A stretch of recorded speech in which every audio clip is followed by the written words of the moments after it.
सबसे तेज और सटीक गौरव इंडिया समाचार। इस चैनल को सब्सक्राइब करें, बेल आइकॉन दबाना बिल्कुल नहीं भूलें और ज़्यादा से ज़्यादा शेयर करें। कलवा मुमरा विधानसभा क्षेत्र से कांग्रेस युवती के उम्मीदवार जितेंद्र औहाड साहब ने अपने संबोधन में मुमरा कौसा की जनता को जो संदेश दिया है वो मुमरा कौसा की जनता समझे।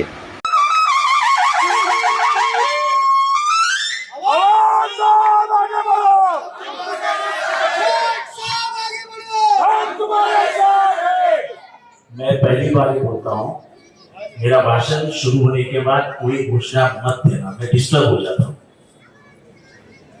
यहाँ पे मौजूद सभी हजरात, मेरी प्रधान श्री महाबहनें, आप सबको मेरा अस्सलाम वालेकुम रहमतुल्लाहि व बरकातहू। अभी शानू भाई और शमीम भाई बोलिए, ये पिछले कुछ रोज में जो चल रहा है कि अपने वाला है, अपने वाला है, अपने वाला है, आप मुझे क्या पढ़ाया मानते हो क्या? बोलो, अभी जोर से बोलो। मैं पूछना चाहता हूँ आपसे, जो जिंदगी भर उसूल के लिए लड़ा, मौत हाथ पे लेके घूम रहा हूं, मेरे को भी तो बीवी है, मेरी भी एक छोटी बच्ची है, मैंने उसकी फिक्र नहीं।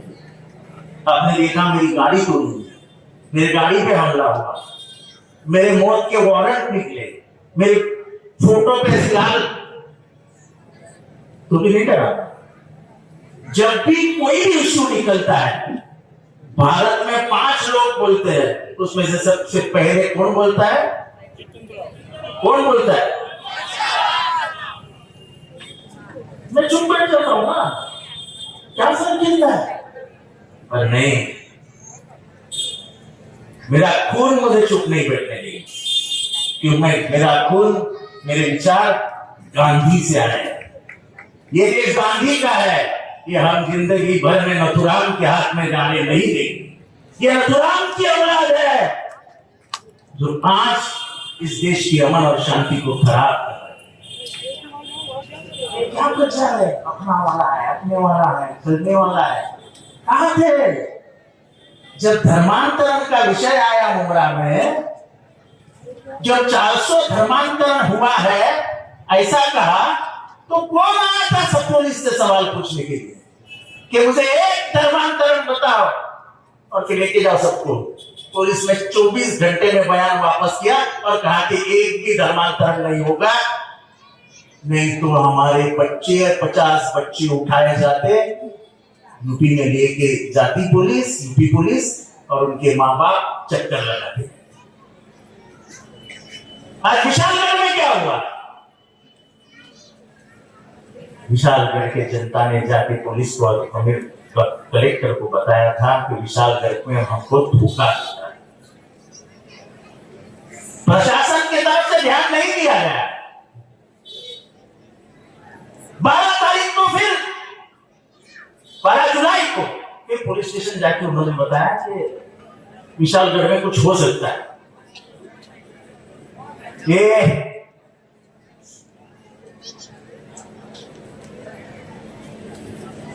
तो भी पुलिस ने ध्यान नहीं दिया, और उसी रात को 100 लोग, विशालगढ़ किसी ने देखा है? आपने देखा है? एक ही रास्ता है, एक, उसके अंदर नाके पे नाकाबंदी हो जाती तो कोई चढ़ पाता? पुलिस ने सबको ऊपर चढ़ने दिया। ऊपर चढ़ने के बाद उन्होंने दरगाह पे हमला बोल दिया, और दरगाह के ऊपर जो घुमट रहता है उसको तहस नहस कर, फिर नीचे उतरे, गजापुर के मस्जिद में घुसे, मस्जिद को तहस नहस कर दिया, हिंदुओं के घर लुटे।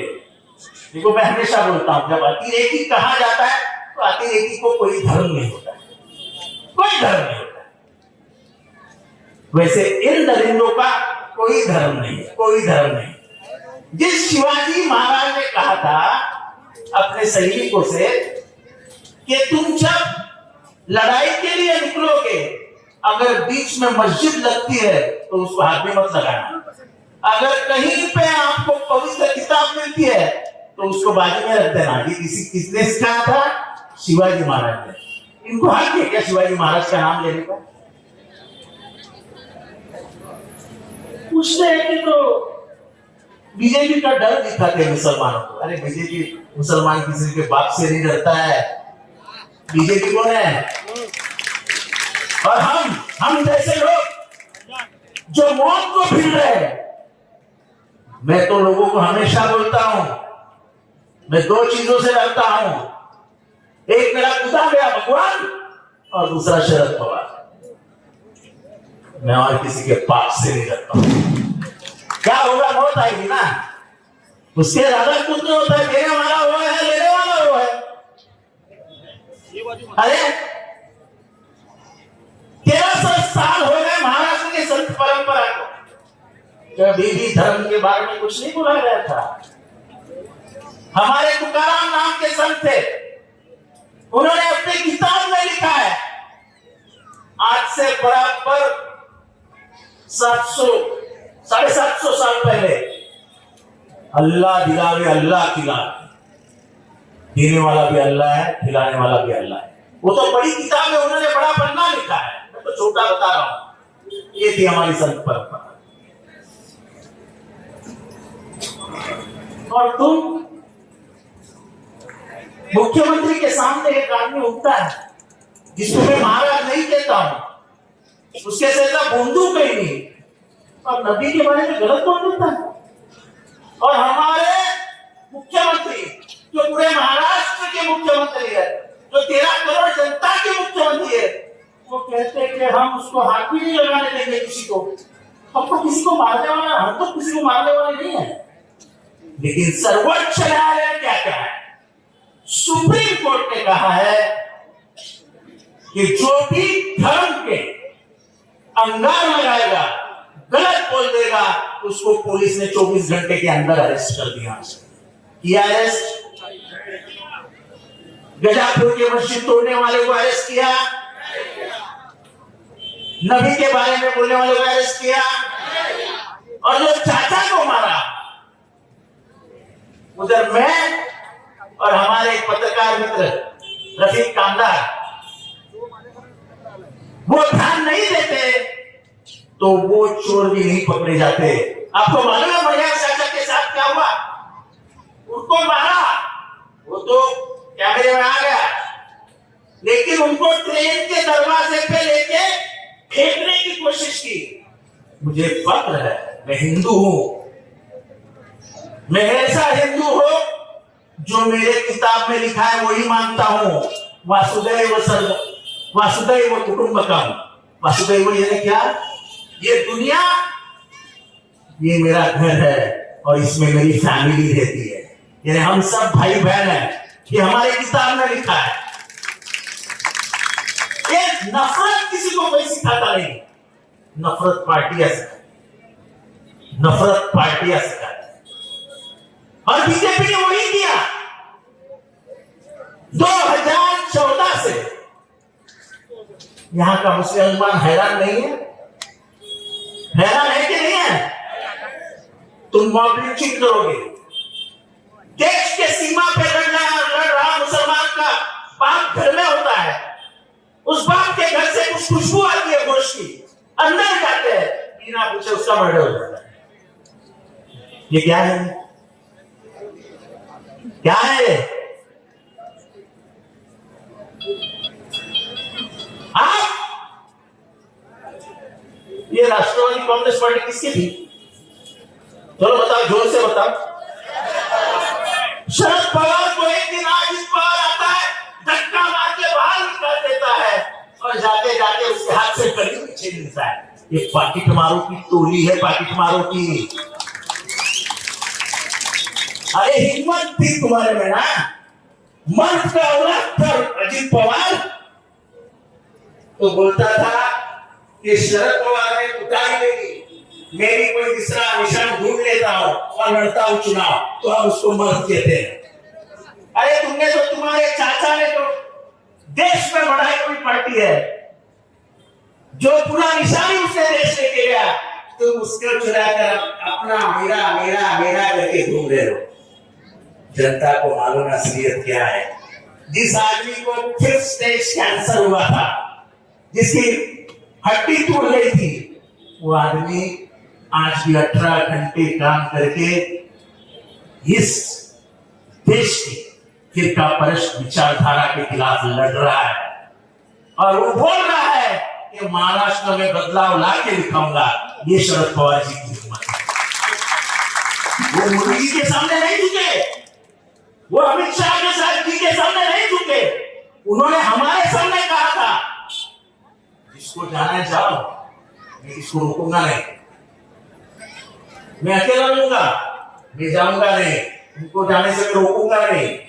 लेकिन मेरे में इतनी हिम्मत है कि मैं नौजवानों के बीच में जाके एक नया शरद पवार तैयार करूंगा जो महाराष्ट्र का नेता बन जाए। इसको बोलते हिम्मत। विकास तो मैं बात ही नहीं करता हूं विकास की। जिस रास्ते पे आप बैठे हो, ये क्या है? ये क्या है? यही विकास है ना? किसे किया है? किसने लाया ये रास्ता किसने बनाया? ये रास्ता किसने बनाया? तो क्या होता है विकास? अंधा है क्या कोई? अंधा? मुझे हमारे साहब ने विकास ही नहीं किया, अंधा है? बात मोड़ मोड़ करके बताने की है। इसलिए मेरे भाइयों और बहनों, मैं ज्यादा समय नहीं दूंगा। सिर्फ आपको इतना सोचना है कि जुल्म और जालिम, जुल्म और जालिम को खत्म करना, ये नबी ने आपको बोला है, सल्लल्लाहु अलैहि वसल्लम। क्या बोला है कि जुल्म का साथ मत देना, जुल्म के सामने खड़ा रहना और जालिम का साथ मत देना। आज जालिम जुल्म कर रहा है कि नहीं कर रहा है? मेरे को जोर से बोलो यार, तुम चाहते हो ऐसा बोल गया। तो जुल्म को खत्म करने के लिए, जालिम को खत्म करने के लिए आपके पास एक हथियार दिया है। वो हथियार डॉक्टर बाबा साहब अम्बेडकर ने दिया है, जो गरीबों का, तुम्हारा, मेरा, हमको बचाने वाला, हमको इंसान की जिंदगी देने वाला मसीहा था। उस डॉक्टर बाबा साहब अम्बेडकर ने संविधान के तहत एक हथियार दिया। क्या है वो हथियार? आप वोट करो और ये महाराष्ट्र की सरकार हटा डालो। इसकी अहमियत क्या है मैं बताता हूं आपको। जिस दिन महाराष्ट्र सरकार गिर गई, जिस दिन महाराष्ट्र सरकार महाविकास आघाड़ी के हाथ में आ गई, महाविकास आघाड़ी ने सरकार बना ली,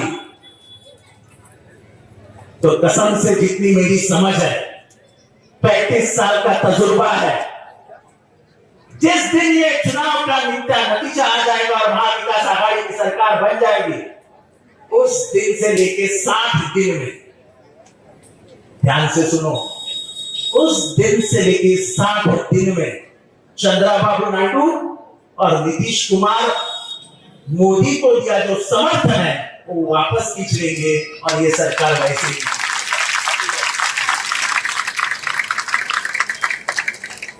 तो महाराष्ट्र जिताना क्यों इंपॉर्टेंट है? बेरोजगारी कहां पर है? बच्चों को बताओ, नौकरी मिलती है क्या? हमारी कंपनियां गुजरात को दी जाती है। हम पहले गर्व से कहते थे कि महाराष्ट्र दिल्ली से घबराता नहीं है, दिल्ली से टकराता है। अब तो दिल्ली छोड़ो, हम तो गुजरात के सामने सर झुका के बात करते हैं। हमारे महाराष्ट्र की बेइज्जती हो गई, महाराष्ट्र की बेइज्जती हो गई। आज आपको मालूम है पुलिस है क्या? इधर पगार नहीं मिला है, पगार सरकारी कर्मचारियों को अगले महीने से पगार नहीं मिलेगा, क्योंकि हमारी तिजोरी खाली हो गई है। अब मेरे बहनों से पूछता हूं, तेल का भाव क्या हो गया? तेल का भाव, खाने के तेल का भाव कितना? 140 रुपया। पिछले 240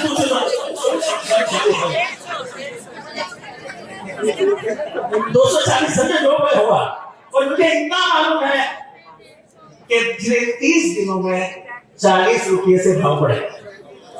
अब मुझे बताओ, हमारे हिंदू धर्म सभी महाराष्ट्र में रहने वाली सब चीज को आ रही है, तो हमारे में चटनी बनती है, तो क्या बोलते उसको, सेव वो टीकी सेव बनती है, फिर कलची बनती है, फिर शंकरपारा बनता है, जो भी है, पर बेसन और दाल बेसन और दाल ये महंगा हुआ कि नहीं? शक्कर महंगी हुई कि नहीं? फिर वो लाडली बहन का पैसा कहाँ जाएगा? वो तो महंगाई खा जाएगी। अरे कम से कम लाडली बहन के लिए महंगाई तो कम करो। मैं मेरे लाडली बहन से कहता हूँ, हम 1,500 में 3,000 रुपया देंगे और हम ऐसा कानून बनाएंगे कि कोई महिला पे बलात्कार करने की हिम्मत नहीं दिखाएगा।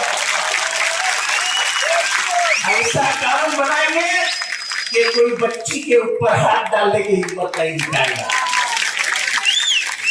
बदलापुर में क्या हुआ? तो क्या हुआ? एक छोटी बच्ची के ऊपर 2 बच्चियों के ऊपर अत्याचार हुआ। इन्होंने एक आरोपी पकड़ लिया और उसके जो 2 मेन ट्रस्टी थे गायब हो गए। मेन ट्रस्टी किसके संबंधित थे? दोनों ट्रस्टी आरएसएस बीजेपी के संबंध में थे। सुना आपने? गौर से सुना? जैसे ही इनको पता चला कि उसकी मां खूब जबान खोल रही है और बोल रही है कि मेरा बच्चा तो फटाके से भी डर जाता था, वो तो एकदम डरपोक है, मैं उसका समर्थन नहीं कर रहा हूं, लेकिन पुलिस को क्या जरूरत थी उसको गाड़ी में गोली डाल देने की? डर ये था कहीं वो जबान खोल के ये ना बता दे कि ये 2 ट्रस्टी ही गुनहगार है, इसलिए उसको जाके गोली मार। बीजेपी की इज्जत बताने के लिए बीजेपी कुछ भी कर सकती, कुछ भी। खून करना तो उनके दाएं हाथ का खेल है, जैसे महात्मा गांधी का खून करवा दिया, जैसे महात्मा गांधी का खून कर दिया। एक निहत्था हाथी, कोई हथियार नहीं, उसके पैर पड़ने गए और उसके सीने में 3 गोली डाल दी, तो वैसा ही बेचारा मर गया। ये देश शांति के लिए जाना जाता है, खून खराबे के लिए नहीं जाना जाता है, क्योंकि ये देश बुद्ध का और गांधी का है। हम हमेशा मानते हैं कि हम गांधी की पूजा करने वाले लोग, हम नेहरू की पूजा करने वाले लोग हैं, हम अब्दुल कलाम आजाद के दिखाए हुए रास्ते पे चलने वाले लोग हैं। अब ये देश गोलवल करके रास्ते पे जा रहा है। जो ये कहता था कि मुसलमानों का वोटिंग राइट भी निकाल, हम नहीं कहते। हम ये संविधान जब आया 1950 में, तब ये संविधान हमें नहीं चाहिए, ये पहली बार किसने कहा? आप कंप्यूटर आप ये ऑपरेट करते हो क्या? गूगल ऑपरेट करते हो? जाके पढ़िए, ऑर्गेनाइजर नाम का एक मैगजीन है जो बीजेपी का मुखपत्र था, तब बीजेपी नहीं थी, जनसंघ और आरएसएस का मुखपत्र था। उसमें पढ़िए कि कॉन्स्टिट्यूशन को विरोध किसने किया था, सब आया, उन्होंने तिरंगे को विरोध किया था। अब तो मोदी जी हर एक साल के बाद आते हैं, अरे भाई, तुम्हारे लोगों ने तिरंगे को विरोध किया था 93 में। कांग्रेस के कार्यकर्ता आरएसएस के मुख्यालय में घुसे और उन्होंने तिरंगा लगाया, तभी आरएसएस के कार्यकर्ता पुलिस स्टेशन में गए और कांग्रेस के कार्यकर्ता के खिलाफ केस डाली। आज लोग किसके कोर्ट? तुम तो तिरंगा लगाने से शर्माते थे। 1942 में तुमने लेटर लिखा था कि हमें ये भारत छोड़ो आंदोलन का विरोध करना है, ब्रिटिशों हमको साथ दो, उसकी औलाद हो तुम इस देश में शांति और आजादी नहीं चाहते। ये देश, उसकी पहचान अलग है। कश्मीर में एक भाषा है, केरला में एक भाषा है, गुजरात में एक भाषा है, आसाम में एक भाषा है। तो भी अभी यहाँ पे बैठे लोग कोई जौनपुर से है, कोई कोंकण से है, कोई हो सकता है दक्षिण से हो, लेकिन हम सब इधर आके भारतीय बन के अमन और शांति में रहते हैं। 50 साल पूरे मुझे आके एक बार भी मुंब्रा में कहीं हिंदू मुसलमान हुआ। हम जीते हैं अमन और शांति के लिए, लेकिन अमन और शांति के साथ हम किसी को हाथ में कानून नहीं लेने देंगे, किसी को भी कानून हाथ नहीं देंगे। विकास के बारे में बात नहीं करता हूं, फिर से बोलता हूं कि मैंने जो किया है वो पूरा मुंब्रा जानता है। मैं आपसे एक ही सवाल पूछूंगा, 2009 का मुंब्रा और 2024 का मुंब्रा, आज को हाथ उठा के बताइए फर्क दिखता है कि नहीं दिखता है? सबके हाथ ऊपर चाहिए, सबके हाथ ऊपर रखो। मैं ये दादागिरी से नहीं कह रहा, प्यार से कह रहा हूं, जिसको उठाना नहीं मत उठाओ भाई। तो बात इतनी ही है, बात विचारधारा की है। आप बीजेपी के विचारधारा के साथ जा सकते हो क्या? बीजेपी को अंदर ला सकते हो क्या? हमारे विचारधारा को आप दिल से निकाल सकते हो क्या? मेरे को गाली देने वालों इतना ही सुन लो कि घर घर में जितेंद्र आवाज है, मुंब्रा के हर एक घर में जितेंद्र आवाज है। जब मैं कोरोना में बंद था और मेरे मरने की आस लगाए बैठे थे, उनसे पूछना चाहता हूं कि मेरी बीबी को इतने औरतें के फोन आने के, रो रो के सांप कैसे है, सांप कैसे है। ये मैंने कमाया हुआ धन है जो लोगों ने अपने दिल में मुझे दिखा दिया। तो मुझे दिल से नहीं निकाल सकते, तो मुझे दुनिया से निकाल सकते हो, लेकिन दिल से नहीं निकाल सकते हो। और इसलिए मैं आपकी मोहब्बत को सलाम करता हूं और फिर से एक बार कहता हूं, जो भी बोले कि जितेंद्र आवाज बीजेपी का नाम लेता है, हाँ लेता है। बचपन से आरएसएस को विरोध करते आया हूं, बचपन से, आज नहीं कर रहा हूं। जब जान को धोखा था तभी भी आरएसएस को विरोध किया है मैंने। जिसने गांधी को मारा वो मेरा आदर्श कभी नहीं बन सकता है। तो मुझे मत सिखाओ उसूल और आइडियोलॉजी, ये मैं खाता हूं, खाता। मेरे पेट, मेरे खून में आइडियोलॉजी है, मेरे जुनून में आइडियोलॉजी है। मैं मेरा सर कभी नहीं झुकाऊंगा, मर जाऊंगा, लेकिन इस देश का संविधान और इस देश का